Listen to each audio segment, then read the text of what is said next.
Hey, this is Faye, and today we've gone a bit abroad. The Azim Steppe is a huge zone that clearly got shown a lot of love from the development team. And I was asked if I couldn't make my next relaxing lore tour be about this area. And of course I can. The Azim Steppe is located east of Ilsebard and west of Doma, west of Hingashi, and it's bordering Yangsha, Ruby Sea, and the Burn. It is even way bigger than this map indicates, and it houses more than 50 distinctive tribes of Sela, most if not all of them nomadic in nature. The lore book has a lot of info that you might not have heard through the MSQ, and some of it is pretty interesting and shows just how much thought they put into designing this place. Normal disclaimer applies, not English native speaker, me do foreign words very well, yes. Adding to that Sela names are a nightmare and the law book has teeny tiny writing. I mean, what is this? Is this size 7? What is this? Balancing this beautiful brick of a book behind the mic while I read leads to some pretty awkward passages read aloud at times, and I'm sorry you'll have to live with that.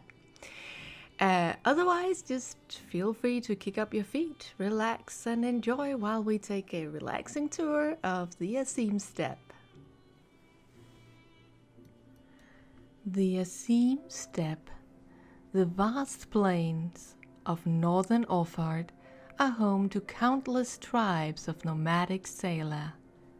Despite conquering their neighbors to the south, the Gallian Empire has yet to demonstrate any interest in subjugating the steppe.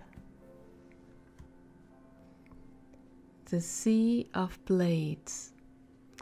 Some posit that this part of the steppe was named for its rolling fields of grass. Others claim that the name is in reference to the countless battles fought between tribes over lands prized for grazing. Reunion. Once a united people, the Sela were divided into over 50 disparate tribes. But by gathering here, they may be as one again. Such was the hope of the Castir when they founded this hub of trade. Nowadays, in addition to all the peoples of the steppe, merchants from foreign lands may be seen here as well. Ragil's Reckoning. Long ago, Ragil of the Castir believed that the best way to protect Reunion was with a great stone wall. However, well before work on the wall could be completed, the market was attacked and many lives were lost.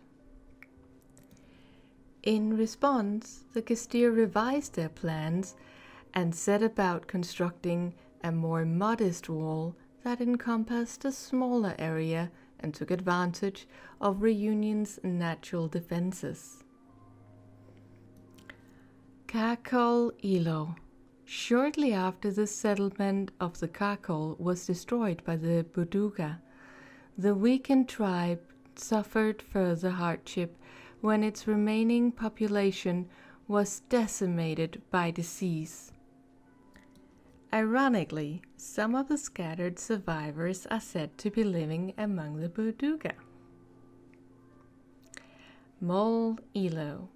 The current home of the Mol, one of the many Sela tribes that roam the Azim Steppe. Being nomads, their stay here is but temporary, and the turn of the seasons will see them strike camp in search of greener pastures for their livestock. Though quite sturdy when erected, the yurts are designed for ease of relocation. The Wound. At the base of this deep canyon is one of many rivers which flow into the One River. Sela legend tells that the Great Rift was formed long ago before the first aura was created, by the chaos brought about by a terrible battle between the Dawn Father and the Dusk Mother. The Path of the Craven. This bridge, which once extended across the wound, has yet to be restored since it fell into disrepair and collapsed. Before, it served as a simple test for would-be warriors of the steppe, who must be brave enough to tame and ride a yol. Those who crossed without trouble were deemed worthy, whereas those who hesitated or turned back were found wanting. Azim Steppe. Travelers to the steppe soon learn that many kal, or rivers, flow to the great Khat lake at its center beneath the Dawn Throne, which was also named for the sun deity. The Dawn Throne, a grand monument marking the sacred site where Azim, god of the sun, is said to have created a corporeal form of himself and become the Dawn Father. Tended and improved over the years by the steppe's most powerful tribes, it now rests upon the waters of Azim Khat and is crowned by a magnificent palace. The Bridge of the Hyrule Warriors. This modest bridge, which leads to the Dawn Throne, was named for the most esteemed brothers of the Oronir. In the event that the fortress is attacked, they are to be the first to descend from the heights above and meet the enemy in battle. On Sal Hakaya. Many kal flow from the mountains north of the steppe, and so many tribes are drawn to this region that they might take advantage of the fresh water as they graze their herds. The House of the Crooked Coin. In a celestial struggle twixt Azim and Nama, a sliver of her essence was sent tumbling to the earth below. This divine fragment hidden within the mountain cave is said to retain her power, which was harnessed once in the past to avert a terrible calamity.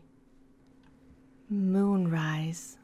This path through the northern mountains leads onto the sacred site which houses a fragment of the Dusk Mother's divinity. Though unclear, it is assumed by many that the ascent takes its name from one of the stories relating to this relic. Chakaso. Resting within the shrine are the bones of a revered sailor woman who fearlessly faced a monstrous dragon in order to protect her people. It is customary for the tribes that triumphs in the Nadam to come here and make an offering. Seol-An, a cluster of ancient stone pillars located near Bottom's Meadow, upon each of which the songs of the peoples of the steppes are graven.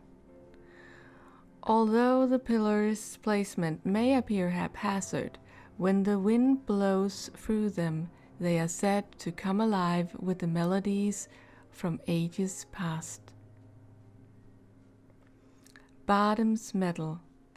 In order to be recognized as warriors of the steppe, all sailor must follow the footsteps of Bottom the Brave, hero of Eld, and prove their worth by taming a yol.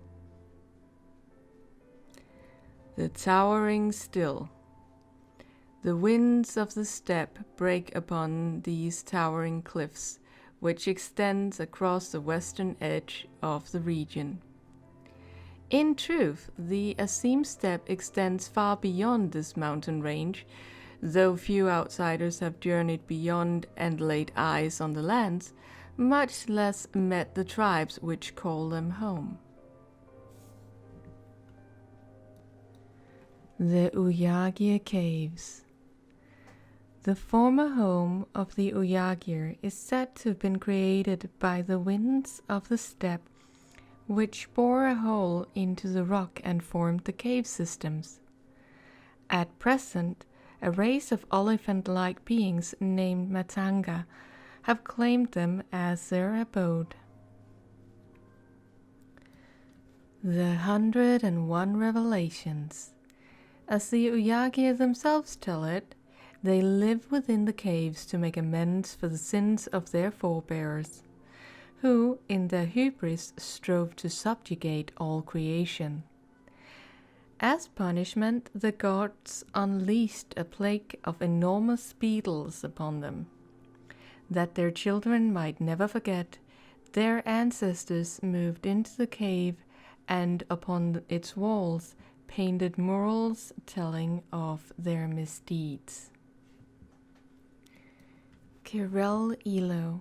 The nature of the tragedy which befell the Kirel is unclear, but some claim that their settlement was destroyed by a group of exiles who declared themselves the Jagan. Regardless of its veracity, the tale serves as an example of the harsh fate which may befall any given sailor tribe. Doro Ilo. None know for certain why the Doro abandoned this settlement, for the tribe continues to make every effort to avoid outside contact. In recent times, however, the plateau has shown signs of unusual activity. Nama's Retreat.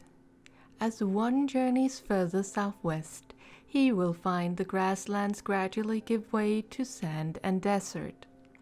Though many tribes would avoid such land, the Byron, Marquet, and Turgot favor them over more hospitable climes. The Dusk Throne. A grand monument marking the sacred site where Nama, goddess of the moon, is said to have created a corporeal form of herself and become the Dusk Mother. The sands of time, however, have ever disdained the works of men, and for all its prodigious size, the desert is threatening to swallow it up. Dafal Ka. In the language of the steppe, Ka means a spring, and the Dafal tribe has laid claim to this particular one. It is a rare oasis in the deadly dry climes of the Nama Desert, and travelers are strongly advised to replenish their water supplies ere they continue on.